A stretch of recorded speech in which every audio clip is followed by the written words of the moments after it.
ચાલો વિદ્યાર્થી મિત્રો નમસ્કાર। તો હવે ત્યાર પછી આપણે ગયા લેક્ચરની અંદર છે એ શું જોયું તો પ્રક્રિયા છે એ પ્રક્રિયાની એન્થાલ્પીની વાત કરી। તો હવે આપણે એક શબ્દ એની અંદર ઉમેરવો છે, પ્રક્રિયાની પ્રમાણિત એન્થાલ્પીની વાત કરવી છે। તો જો પેલા એક તમને સામાન્ય વાત કરી દઉં કે ભાઈ પ્રમાણિત શબ્દ ગમે નહીં આવે, શું આવે? પ્રમાણિત શબ્દ। તો પ્રમાણિત શબ્દ એટલે શું થશે તો નિશ્ચિત તાપમાને અરે એક બાર દબાણે જો તેનું શુદ્ધ સ્વરૂપ હોય એના માટે છે પ્રમાણિત શબ્દ વપરાશે। પછી પ્રમાણિત એન્થાલ્પી હોય તોય ભલે, પ્રમાણિત છે ગિબ્સ મુક્ત ઉર્જા હોય તોય ભલે। તો જ્યાં પ્રમાણિત શબ્દ આવે તો ત્યાં તમારે વિદ્યાર્થી મિત્રો શું સમજવાનું છે તો એની અંદર નિશ્ચિત તાપમાને અને એક બાર દબાણ સમજવાનું છે। ઓકે, હાલો તો એની વાત કરીએ આપણે। તો પ્રક્રિયા છે તો એ પ્રક્રિયાની એન્થાલ્પી, શેની વાત કરીએ આપણે? પ્રક્રિયાની છે એન્થાલ્પી છે તો એ એન્થાલ્પી પ્રક્રિયાની કઈ પરિસ્થિતિમાં કરવામાં આવી છે તેના ઉપર આધાર રાખશે। આથી આપણે કોઈ પ્રમાણિત પરિસ્થિતિ દર્શાવવી જોઈએ, અને જે પ્રમાણિત પરિસ્થિતિ તમે જે દર્શાવો છો તો એ જ્યારે એન્થાલ્પીમાં થતો ફેરફાર છે એને શું કહેવાય? પ્રક્રિયાની પ્રમાણિત એન્થાલ્પી કહેવાય। તો પ્રક્રિયાની પ્રમાણિત એન્થાલ્પી જ્યારે પ્રક્રિયામાં ભાગ લેતા બધા જ પદાર્થો તેમની પ્રમાણિત અવસ્થામાં હોય, પ્રમાણિત અવસ્થામાં હોય ત્યારે મળતો જે એન્થાલ્પીનો ફેરફાર છે તેને શું કહેવાય? તો એને પ્રક્રિયાની પ્રમાણિત એન્થાલ્પી તરીકે ઓળખાય છે। તો એની અંદર બધાને ખ્યાલ આવી ગયો।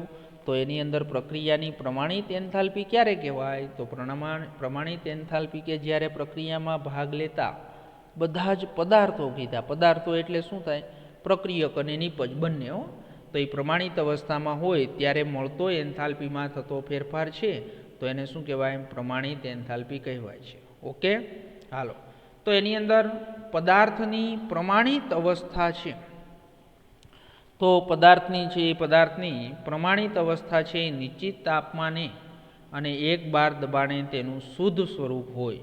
તો પ્રમાણિત અવસ્થા કોની કહેવી? તો એની નિશ્ચિત તાપમાન અને એક બાર દબાણે તેનું શુદ્ધ સ્વરૂપ છે। ધારો કે ઉદાહરણ તરીકે એક પ્રવાહી ઇથેનોલની વાત કરવામાં આવે તો ઇથેનોલની પ્રમાણિત અવસ્થા એટલે શું થશે? 25°C તાપમાન, ઓરડાના તાપમાન એટલે કે 298 કેલ્વિન તાપમાને અને એક બાર દબાણે, શું કહું છું? એક બાર દબાણે છે એ એક બાર દબાણે જો શુદ્ધ પ્રવાહી છે એ શું લેવામાં આવે? ઇથેનોલ છે। તો એ ઘન આયનની પણ પ્રમાણિત અવસ્થા તમને બધાને ખબર છે કે 500 કેલ્વિન તાપમાને અને એક દબાણે છે, એક બાર દબાણે શુદ્ધ આયન છે। તો સામાન્ય રીતે આ માહિતી આપને 298 કેલ્વિન તાપમાને લેવામાં આવે છે, અને જ્યારે પ્રમાણિત અવસ્થા કોઈ પણ તમે દર્શાવશો ત્યારે એને મૂર્ધક એટલે ઉપર, ખબર છે ને તમારે છે એ રાઉન્ડ અને વચ્ચે લીટો તરીકે દર્શાવવામાં આવશે। તો પ્રમાણિત એન્થાલ્પી દર્શાવવી હોય ત્યારે ડેલ્ટા એચ એટલે એન્થાલ્પી, અને પ્રમાણિત હોય ત્યારે રાઉન્ડની વચ્ચે છે એ તમારે શું કરવાનું? માઇનસ જેવી નિશાની કરવાની, એટલે એને છે એ શું કહેવાય? તો એને શું કહેવાય? પ્રમાણિત છે એ પ્રમાણિત એન્થાલ્પી કહેવાય। ઓકે, હાલો ખબર પડી ગઈ। હવે ત્યાર પછી આપણે કલા રૂપાંતરણની વાત કરીએ। શેની વાત કરીએ? કલા રૂપાંતરણ। તો કલા રૂપાંતરણ આપણે છે એ સમજવું હોય તો કલા રૂપાંતરણ એટલે તમને ખબર છે પરિવર્તન। તો એના દ્વારા જે થતો ફેરફાર છે તો એની પણ થોડીક વ્યાખ્યાઓ જોઈએ। કલા રૂપાંતરણ એટલે તમને બધાને ખબર છે અવસ્થાનું રૂપાંતરણ। તો એની અંદર શું થાય? ઘનમાંથી પ્રવાહીમાં જાય, પ્રવાહીમાંથી વાયુમાં, અથવા ઘનમાંથી વાયુમાં। ઓકે, હાલો તો કલા રૂપાંતરણ દરમિયાન એન્થાલ્પીમાં થતો ફેરફાર કલા રૂપાંતરણમાં છે એ ઉષ્માના ફેરફારને સમાવિષ્ટ કરે છે। ઉદાહરણ તરીકે તમને બધાને ખબર છે કે બરફને છે એ પીગાળવા માટે ઉષ્માની જરૂર પડશે। બરફ હોય એને તમારે પીગાળવું હોય તો આપણે એને શું કરવું પડે? તો એને ઉષ્મા આપવી પડે। તો એ ઉષ્મા છે એ ઉષ્મા જોઈએ છે તો સમાન રીતે આ ગલન છે એ ગલન અચળ દબાણે છે એ વાતાવરણ દબાણે અને કલા પરિવર્તન દરમિયાન છે એ તાપમાન છે એ કેવું છે? તો એ તાપમાન છે એ કેવું રહેશે? અચળ રહેશે। એટલે જો H2O સોલિડમાંથી શું બન્યું? H2O liquid. તો જે એન્થાલ્પીમાં થતો ફેરફાર છે એને શું આપ્યું? ડેલ્ટા ફ્યુઝન, FUS લખેલું છે એટલે એને કહેવાય ફ્યુઝન। અને ફ્યુઝન એટલે એને ગુજરાતીમાં કહેવાય ગલન એન્થાલ્પી. તો આ કોની વ્યાખ્યા થઈ? ગલન એન્થાલ્પી. ઓકે, તો અહીંયા ડેલ્ટા પ્રમાણિત એટલે 1 મોલ આપણે લીધો. તો ડેલ્ટા ફ્યુઝન H પ્રમાણિત અવસ્થામાં ગલન એન્થાલ્પી છે. જો પાણી ઠરે તો પ્રક્રમ ઉલટો થશે અને તે સમયે ઉષ્માનું સમાન પ્રમાણમાં છે એ પર્યાવરણને શું કરી દેશે? આપી દેશે. તો તમને બધાને ખબર છે કે બરફ લ્યો, બરફમાંથી પાણી બને તો શું કરવું પડશે? આપણે ઉષ્મા એને છે એ શું કરવું પડશે? તો એ ઉષ્મા આપવી પડશે. હવે આનાથી તમે ઉલટું લખો કે ભાઈ H2O લિક્વિડ છે, તો H2O લિક્વિડમાંથી શું બને છે? તો H2O છે એ સોલિડ બને છે. શું બને છે? H2O solid. તો H2O છે એ સોલિડ બને છે એટલે શું થશે? આ પ્રક્રમ છે એ ઉલટાઈ ગયો. તો જેટલી ઉષ્મા તમે આપી હતી એટલી જ ઉષ્મા પાછી બરફ બનવા માટે એ શું કરશે? પર્યાવરણને આપી દેશે. ઓકે, હાલો, તો એની ગલન મોલર એન્થાલ્પીની વ્યાખ્યા કહીએ કે 1 મોલ ઘન પદાર્થને તેની પ્રમાણિત અવસ્થામાંથી ગલન થતા, ગલન એટલે ઓગળતા, તેની સાથે સંકળાયેલી એન્થાલ્પીના ફેરફારને શું કહેવાય? પ્રમાણિત ગલન એન્થાલ્પી કહેવાય છે. અથવા ગલનની છે molar enthalpy delta fusion H0 વડે પણ દર્શાવવામાં આવે છે. તો તમને બધાને ખબર છે ઘન પદાર્થ હોય ઓગળે તો એ પ્રક્રિયા કેવી છે? ઉષ્મા શોષક છે. તેથી તેની ગલન એન્થાલ્પી ધન હોય છે. અને પાણીનું જો બાષ્પીભવન કરવું હોય તો પાણીના બાષ્પીભવન માટે શું થશે? તો પાણીના બાષ્પીભવન માટે ઉષ્માની છે એ જરૂર હોય છે. શું હશે? પાણીના બાષ્પીભવન માટે ઉષ્માની જરૂર પડે છે. તો તેના છે એ ઉત્કલન બિંદુને છે એ શું કહેવાય? અચળ તાપમાને TB અને અચળ દબાણે. તો જો H2O લિક્વિડમાંથી H2O ગેસ બનશે એટલે એને જો ફેરફાર દર્શાવવો હોય તો એને શું દર્શાવવાનો? બાષ્પયન પ્રમાણિત એન્થાલ્પી. વેપર એટલે શું થશે? બાષ્પ. એટલે અહીંયા લખ્યું છે VAP. શું લખ્યું છે? VAP. એટલે ડેલ્ટા VAP H0 ને બાષ્પનની છે એ બાષ્પનની શું કહેવાય છે? પ્રમાણિત એન્થાલ્પી કહે છે. તો 1 મોલ તમે પાણી લઈ અને એને છે એ શેની અંદર તમે તો 1 મોલ પાણી છે એને તમે શું કરો છો? તો એને છે એ વાયુની અંદર તમે ફેરવો છો. એટલે ડેલ્ટા વેપર H0 શું કહે છે? બાષ્પયનની પ્રમાણિત એન્થાલ્પી કહે છે.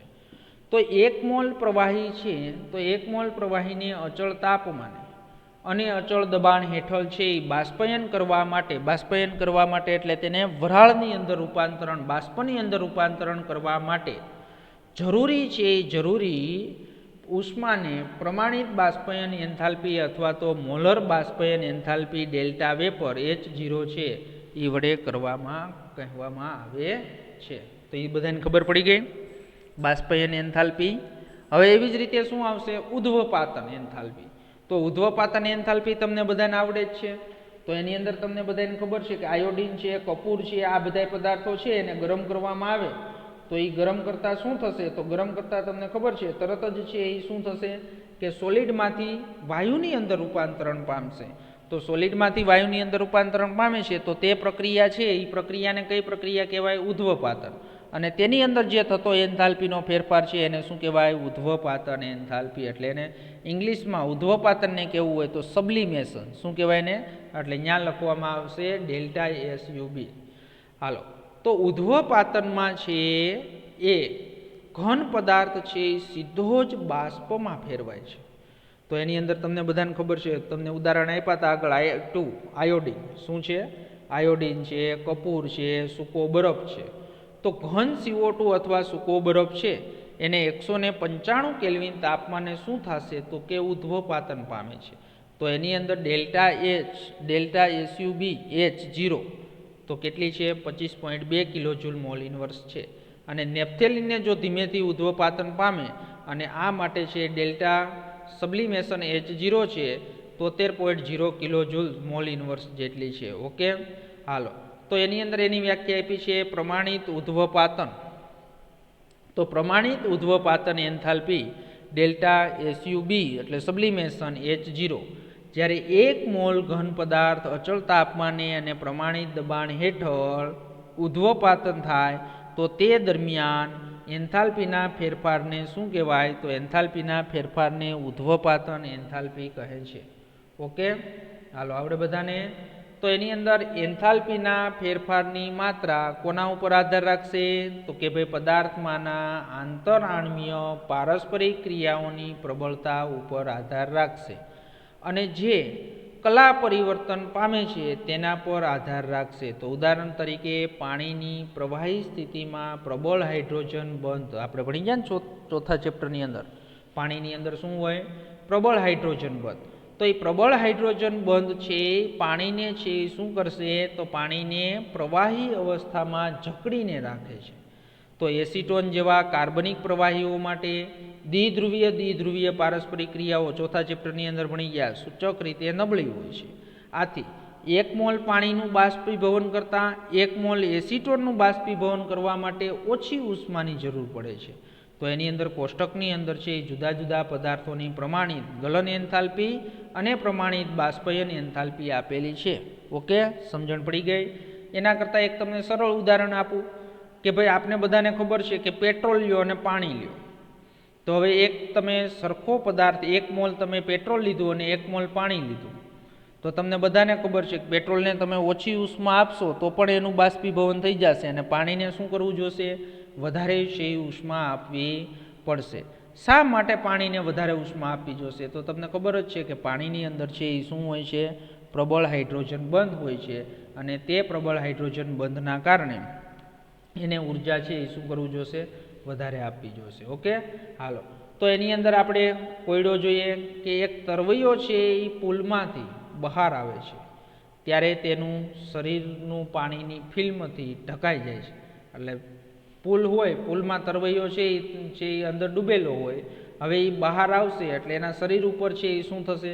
પાણીની એક ફિલ્મથી એનું શરીર ઢકાઈ જશે, જેનું વજન 18 ગ્રામ છે. એટલે પાણીનું વજન 18 ગ્રામ છે, એ તરવૈયાનું નહીં, એવું નહીં સમજતા. તો 298 કેલ્વિન તાપમાને આ પાણી છે, તો આ પાણીનું બાષ્પીભવન કરવા માટે કેટલી ઉષ્મા જોશે? તો 18 ગ્રામ છે તો બધાને તમને ખબર જ હોય ભાઈ, સીધું જ છે કે H2O હોય તો H2Oનો આણ્વીય દળ કેટલો? 18. તો 18 એટલે એ કેટલા મોલ પદાર્થ થયો? 1 મોલ પદાર્થ થયો.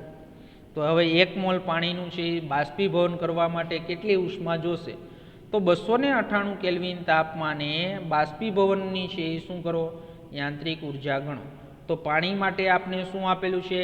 ડેલ્ટા વેપરાઇઝેશન H એટલે બાષ્પયન એન્થાલ્પી છે, એ બાષ્પયન એન્થાલ્પી આપને 278 કેલ્વિન તાપમાને 44.01 કિલોજૂલ મોલ ઇનવર્સ આપેલી છે. તો હવે આપણે એનો આન્સર ઉકેલ મેળવીએ. તો જો આપણે બાષ્પીકરણના પ્રક્રમને નીચે પ્રમાણે દર્શાવી શકાય. 1 મોલ H2O તમને કીધું ને 18 ગ્રામ એટલે 1 મોલ.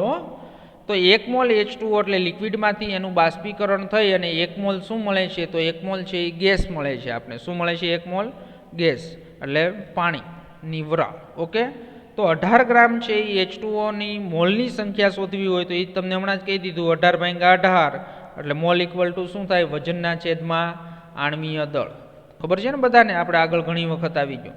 તો વજનના છેદમાં છે એ વજનના છેદમાં શું થશે? તો વજનના છેદમાં આણ્વીય દળ. તો વજન કેટલું? તો કે 18 ગ્રામ. આણ્વીય દળ પાણીનો કેટલો? 18 એટલે 1 મોલ. તો આ તાપમાને પાણીની બાષ્પીયકૃત કરવા માટે આપેલી ઉષ્મા, તો એ ઉષ્મા છે એ કેટલા? કે મોલ, અને એને ગુણ્યા શું કરવું પડે? વેપરાઇઝેશન એન્થાલ્પી. એટલે એ તો આપણે 1 ગુણ્યા 44.0 કરો 1 કરો એટલે 44.01. ઓકે, પણ હવે એના ઉપરથી એનું શું શોધવાનું કીધું છે? તો એની અંદર ખાસ જોજો, એની યાંત્રિક ઉર્જા ગણવાની કીધી છે. યાંત્રિક ઉર્જા એટલે ડેલ્ટા યુ. તો delta vaporisation you equal to શું થશે? સૂત્ર આપણે ભણી ગયા, delta H equal to delta you છે માઇનસ પી ડેલ્ટા વી, અને પી ડેલ્ટા વીની કિંમત મૂકી દેવાની ડેલ્ટા NgRT. ઓકે, હારો. તો એની અંદર આ સૂત્ર આપણે આગળ છે એ ભણી ગયા છીએ લેક્ચરની અંદર. તો એની અંદર P delta V equal to શું લખવાનું? Delta NgRT. તો હવે એની અંદર વરાળ છે એ એક શું કરે છે? આદર્શ વાયુ તરીકે વર્તે છે એમ તમે ધારી લ્યો. તો ડેલ્ટા વેપરાઇઝેશન એ તમને આપેલી છે 44.0. ડેલ્ટા NgRT એટલે ડેલ્ટા Ng તમને મેં કીધું હતું, જો અહીંયા ડેલ્ટા Ngનું મૂલ્ય 1 થશે. કેમ 1 થશે? તો નિપજોના કુલ મોલ માઇનસ પ્રક્રિયકોના કુલ મોલ. પણ ડેલ્ટા Ng ઇક્વલ ટુ કેટલા મોલ છે? 1 મોલ માઇનસ 0 મોલ. તો 1 મોલ માઇનસ 0 મોલ શું કામ? તો એ પણ તમને ખબર હોવી જોઈએ. અહીંયા લિક્વિડ છે ને અહીંયા ગેસ છે, એટલે માત્ર વાયુમય પ્રક્રિયકોની અને નિપજોની જ વાત કરવાની હોય. એટલે શું થશે? 1 આરનું મૂલ્ય 8.314 joule kelvin inverse mall inverse. 298 છે એ શું થશે? તો 278 કેલ્વિન. અને અહીંયા છે એ શું આપેલું છે? તો કે એની અંદર છે એ ડેલ્ટા એનજી આર ટી, એટલે ડેલ્ટા એનજી આર તાપમાન. અને અહીંયા આપણે આપ્યું છે 10⁻³ તો 10⁻³ છે એ શું આપ્યું છે? તો અહીંયા કિલો જૂલમાં આપેલી છે, એને જૂલમાં ફેરવી છે, બીજું કાંઈ નથી. એટલે into 10⁻³ kilo joule into joule inverse. તો ડેલ્ટા વેપરાઇઝેશન ઇક્વલ ટુ શું મળશે આપને? તો એની અંદર છે એ ડેલ્ટા એચ નહીં. હું ભાઈ અહીંયા શું શોધવાનું કીધું છે? અહીંયા ભૂલ છે. અહીંયા છે એ ડેલ્ટા યુ આવશે. શું આવશે? Delta vaporisation U. તો ડેલ્ટા યુ યાંત્રિક ઉર્જામાં થતો ફેરફાર કેટલો મળશે? 41.53 કિલો જૂલ. ઓકે, હાલો. તો એના પછી બીજો એક કોયડો આપેલો છે, તો એની પણ વાત કરી દઈએ. તો એની અંદર કોયડો આપ્યો છે આપને 6.8. તો એની અંદર 1 મોલ પાણી છે એ 100°C તાપમાને અને 1 બાર દબાણે 0°C તાપમાને બરફમાં રૂપાંતરણ પામે છે. 1 મોલ પાણી 100°C તાપમાને અને 1 બાર દબાણે 0°C તાપમાને બરફમાં રૂપાંતરણ પામે છે. તો એની યાંત્રિક ઉર્જામાં થતો ફેરફાર એટલે ડેલ્ટા યુ ગણો. અને પાણીને છે એ બાષ્પને વાયુરૂપ બરફની ગલન એન્થાલ્પી આપેલી છે 6.0 કિલોજૂલ મોલ ઇનવર્સ છે. અને પાણીની છે એ ઉષ્મા ક્ષમતા જે આપણે ઉષ્માધારિતા ભણી ગયા 4.2 છે એ આપેલી છે જૂલ, ગ્રામ અને સેલ્સિયસ. ઓકે, હાલો. તો એની અંદર ઉકેલ ફેરફાર માટે આ પ્રમાણે પ્રક્રિયા થશે. તો જો એની અંદર શું કીધું છે? 1 મોલ પાણી 100°C તાપમાને, 100°C તાપમાને શું હોય 1 મોલ પાણી? વરાળ. તો એની અંદર 2 પ્રક્રિયા થશે. એટલે પદ 1 કે 1 મોલ H2O લિક્વિડ 100°C તાપમાન અને 1 મોલ H2O છે એ લિક્વિડ 0°C એન્થાલ્પીમાં થતો ફેરફારને આપણે DH1 આપીએ. અને બીજું શું થશે કે 1 મોલ લિક્વિડમાં 0°C તાપમાન અને એમાંથી 1 મોલ શું બનાવવું છે? Solid 0°C. એના માટે એન્થાલ્પીનો થતો ફેરફાર DH2 નામ આપ્યું છે. તો તેથી કુલ એન્થાલ્પીનો થતો ફેરફાર આ બે એન્થાલ્પીનો શું કરવો પડે? સરવાળો. એટલે DH equal to DH1 plus DH2. તો DH1 એટલે શું થશે? તો DH1 ઇક્વલ ટુ શું થશે? તો એની અંદર એન્થાલ્પીમાં થતો ફેરફાર છે. તો એ એન્થાલ્પીમાં થતો ફેરફાર આપણે શું આપેલો છે? તો એની અંદર એન્થાલ્પીમાં છે એ એન્થાલ્પીમાં થતો ફેરફાર. તો એ એન્થાલ્પીમાં થતો ફેરફાર છે એ શું થશે? તો એની અંદર છે એ 18 શું છે? તો આણ્વીય દળ ગુણ્યા અહીંયા છે એ કપાઈ ગયું છે, ગુણ્યા અહીંયા છે 4.2 ગુણ્યા 100. ઓકે, એટલે તમે એનું કેલ્ક્યુલેશન કરશો એટલે 7.56 માઇનસ 7.56 કિલોજૂલ મોલ ઇનવર્સ. અને ડેલ્ટા H2 એ તો તમને શું આપ્યું છે? અહીંયા ડાયરેક્ટ બરફ ગલન એન્થાલ્પી આપેલી છે, તો એ તો ડાયરેક્ટ તમને 6.0. કારણ કે તમને જો ડેલ્ટા H2 છે તો એની અંદર શું થઈ જશે? તો ડેલ્ટા H2 તો અહીંયા ડી નથી હો, ડેલ્ટા છે. અહીંયા પ્રિન્ટ મિસ્ટેક છે. ડેલ્ટા H1 અને ડેલ્ટા H2 એટલે અહીંયા delta H1 delta H D નથી, ડેલ્ટા છે. ઓકે, હાલો. પહેલા પ્રક્રમની અંદર તો તમને ખબર પડી ગઈ કે આવી રીતે તમે શોધી નાખી. હવે આની અંદર બીજા પ્રક્રમની અંદર શું થશે? તો બીજા પ્રક્રમની અંદર છે એ ડાયરેક્ટ તમને આપેલી જ છે. શું આપી છે? બાષ્પને વાયુરૂપ બરફની ગલન એન્થાલ્પી આપેલી છે, એટલે શું થશે? માઇનસ. હવે આપણે એનો બેનો શું કરવો જોશે? સરવાળો. તો બેનો છે એ આપણે શું કરી નાખીએ? સરવાળો. ઓકે, તો બેનો સરવાળો કરી નાખો એટલે તમને જે મળ્યું ડેલ્ટા એચ શું મળ્યું? માઇનસ 13.56. ઓકે, હાલો. તો હવે જો પ્રવાહીમાંથી ઘનમાં ફેરફાર થાય ત્યારે કદમાં તફાવતને અવગણી શકાય તેવો હોય છે. તો તમને ખબર જ છે કે મેં તમને કીધું છે કે ડેલ્ટા એનજી અહીંયા છે એ ડેલ્ટા એનજી ઇક્વલ ટુ શું થશે? તો ડેલ્ટા એનજી ઇક્વલ ટુ છે એ શું થઈ જશે? 0. તો એની અંદર છે એ શું થશે? તો 0 ઇક્વલ ટુ છે એ તમને ખબર જ છે કે delta H equal to delta you. એટલે જે તમને શું મળ્યું? ડેલ્ટા એચ આગળના દાખલામાં આવી ગયું કે ભાઈ ડેલ્ટા એચ છે એટલું જ શું થશે? Delta you. એટલે અહીંયા ભૂલ છે, તમારી ટેક્સ્ટબુકમાં જોઈ લેજો. Delta H equal to delta you equal to બે સમાન. ઓકે, હાલો. પ્રવાહીમાંથી ઘનમાં ફેરફાર થાય એટલે એની અંદર છે એ કાંઈ ફેરફાર થશે નહીં. સૂકા ફેરફાર ન થાય તો એ પણ મેં તમને આગળ સમજાવ્યું છે, કારણ કે એના ઉપર છે એ દબાણનો ફેરફાર થતો નથી. ઓકે, બીજું તમને આ કોષ્ટકની અંદર છે કેટલાક પસંદ કરેલા પદાર્થોની 298 કેલ્વિન તાપમાને એની શું આપી છે, મોલર સર્જન એન્થાલ્પી આપેલી છે.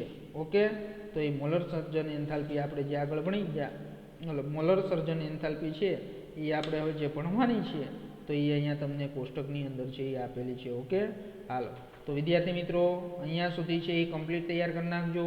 તો આ બધી વ્યાખ્યાઓ જ છે, તો એ વ્યાખ્યાઓ આપણે કલા રૂપાંતરણની અંદર જોઈ અને જે પ્રક્રિયાઓની જે પ્રમાણિત એન્થાલ્પીની છે એ વાત કરી, તો એ કમ્પ્લીટ છે એ તમને આવડવું જોઈએ. ઓકે, હાલો તો વિદ્યાર્થી મિત્રો અહીંયા કમ્પ્લીટ છે એ તૈયાર કરી નાખજો વ્યવસ્થિત રીતે. એટલે ત્યાર પછી છે એ આપણે એની પ્રમાણિત સર્જન એન્થાલ્પીની વાત કરવાની છે. ઓકે.